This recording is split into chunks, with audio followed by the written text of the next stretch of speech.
Eto na nagkayaya na kami kasi nga, nagre-reklamo na sa atin eh. Gutom na Hindi gutom na ako, daw siya. ayan. Ikaw talaga pagbaba pala ng airport, kain muna tayo.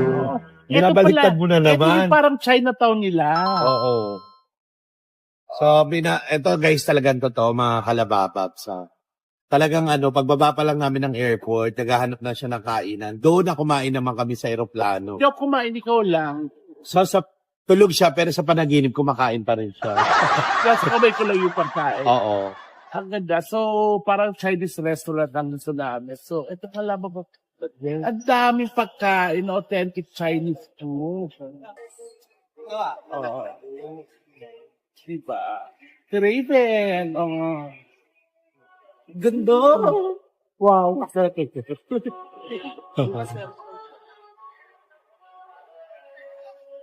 Diba? Ganda.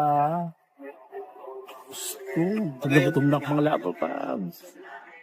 Yeah, so, punta kami sa isang bongga na resto dito na Chinese kasi yun ang gusto. So, kita-kita tayo doon mga lapapabs. Kain tayo, lamon!